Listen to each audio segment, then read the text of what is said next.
Kita semua pasti menyadari bahwa resesi ekonomi itu hal yang biasa atau normal dalam bernegara. Bahkan selama 75 tahun beragam resesi yang Indonesia sudah lewati. Namun jujur, efek COVID kali ini beda. Jangan underestimate. Dalam informasi Oktober 2019, setahun yang lalu, kita sudah menganalisa bahwa tahun 2020 dan tahun 2021 Indonesia akan mengalami pelambatan ekonomi. Turun ekonominya. Analisa kita ini kita infokan padahal dunia belum ada COVID. Namun kita sudah mengatakan ekonomi Indonesia tahun 2020 dan tahun 2021 akan mengalami tren melemah. Melemah karena orientasi kelola ekonomi negaranya memang tidak pro UKM. Sementara UKM di Indonesia tulang punggung 97% angkatan kerja. Di sini kita harus menyadari bahwa setiap negara itu beda-beda sifat alami ekonominya. Sayangnya kebijakan sejauh ini dari pejabat negara masih belum ke arah UKM. Itu yang menjadi alasan mengapa kita belum mengatakan ekonomi akan kuat Indonesia saat ini. Indonesia banyak penduduknya, kuat sumber daya alamnya, menjadikan domestic consumption Indonesia itu kuat di dalam negeri. Fakta yang terjadi hingga saat ini adalah kejomplangan ekonomi yang besar atau parah antara pengusaha besar oligarki BUMN dengan UKM. Sejak zaman Presiden Soeharto yang memang mengikuti maunya kapitalis Amerika dan Barat, yaitu menggunakan trickle down ekonomi di mana yang atas disiram biar yang atas ngucur ke bawah. Fokus waktu itu adalah membuat 200-an orang konglomerat yang akan membangun ekonomi dan mengalirkan ekonominya ke bawah. Tujuannya agar pemerintah gampang pegang kendali ekonominya. Pegang saja orang-orang kaya ini dengan rapat rutin di Tapos. Full kendali di bawah Pak Harto, mau ke kiri ataupun mau ke kanan, terserah. Puncak kekesalan rakyat ditekan adalah people power bergerak menjungkalkan rezim otoriter 32 tahun tersebut. Setelah itu, pasar menjadi bebas. Namun entah bagaimana bebasnya hanya sebentar. Ketika UUD Undang-Undang Dasar 45 diubah tahun 2002, masuk lagi kapitalis dengan lahirlah BUMN Incorporated. Zaman Bu Mega, zaman Pak SBY, dan puncaknya saat ini.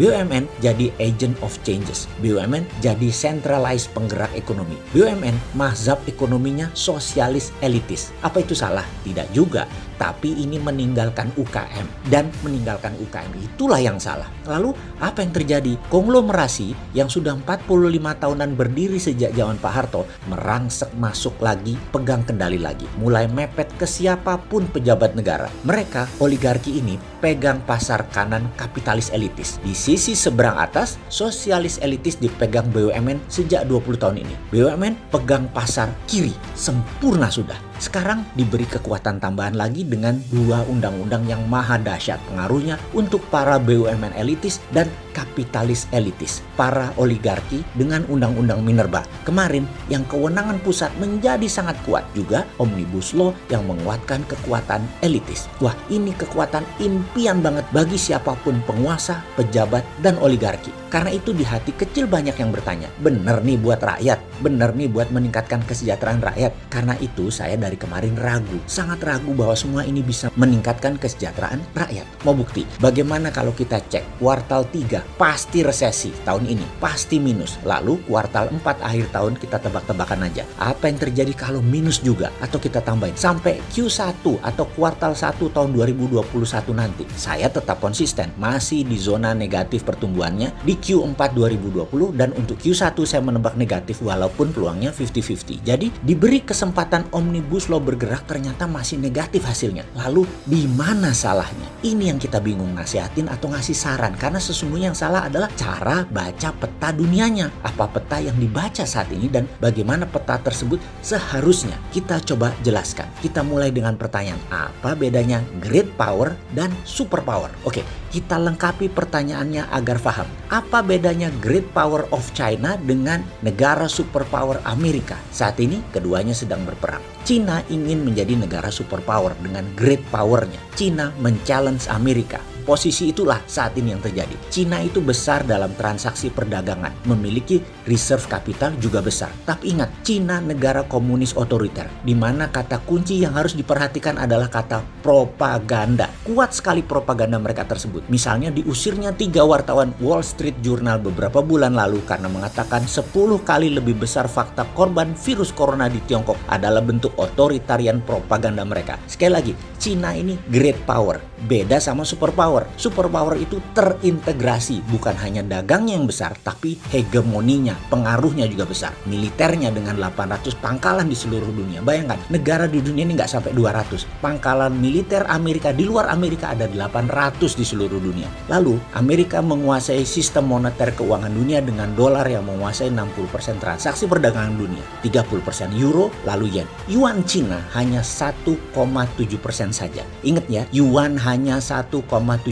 dan posisinya surplus lagi terhadap Indonesia. Surplus itu kalau kita mengadakan transaksi bilateral, yang surplus yang untung. Jadi dalam yuan dan rupiah nanti siapa yang untung, yang teramat sangat? Wes, jawaban dewe ya. Sistem ekonomi yang dinamakan global supply chains itu dikuasai globalis cabal. Misalnya dunia otomotif di Indonesia. Part mobil tersebut ada yang dari Costa Rica, Rumania, Thailand, dan belasan negara lainnya. Dengan dibuat shutdown-nya efek COVID yang bergantian, ekonomi dunia menjadi tidak bisa ditebak. Itulah mengapa kita menyebut economic warfare, situasi ekonomi saat ini dalam keadaan ketidakpastian karena perang. Karena pertumbuhan di Cina, supply demand sedang diserang oleh Amerika, maka strategi supaya Cina tetap survive bagaimana? Cina punya reserve currency dolar mulai menipis. Karena itu Tiongkok akan pakai proxy agar dapat dolar dan yuannya yang oversupply terpakai. Misalnya Tiongkok ke Indonesia, invest FDI, Foreign Direct Investment. Dan ingat, FDI asing itu di otak mereka adalah bagaimana mendapatkan dolar. Produknya kalau bisa ya untuk ekspor, keluar dari negara produsen untuk ekspor untuk dapat dolar. Tapi Tiongkok pintar, yang dari Indonesia dibeli dulu pakai yuan atau deliverynya produk ke mancanegara tadi, Tiongkok akan menerima dolar. Tetap saja Tiongkok perlu dolar. Sekedar mengingat,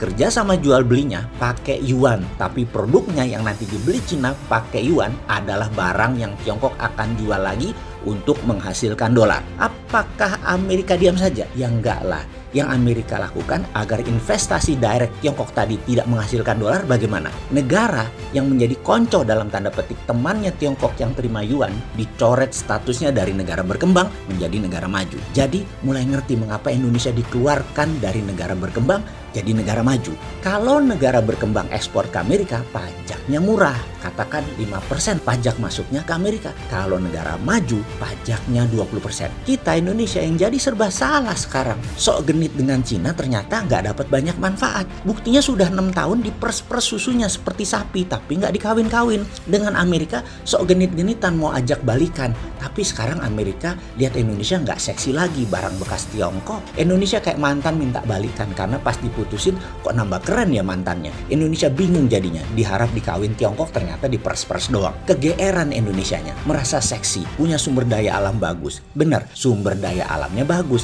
Yang nggak bagus genitnya dan ganjennya. Amerika sudah pacaran dengan Thailand, Vietnam, Kamboja, Laos, Myanmar, dan India. Jadi apa solusi ke depan wahai pejabat? Ekonomi kita ini tekor terus, bisa-bisa membawa kemiskinan. Kata sahabat Rasulullah, kemiskinan itu dekat dengan kekufuran. Ayo, mana solusinya? Pokoknya jangan si bosman yang sontoloyo ini ditanya. Takut dikira ngeledek. Saya mah pedagang kecil pak, pengen sehat dan damai, NKRI-nya itu aja.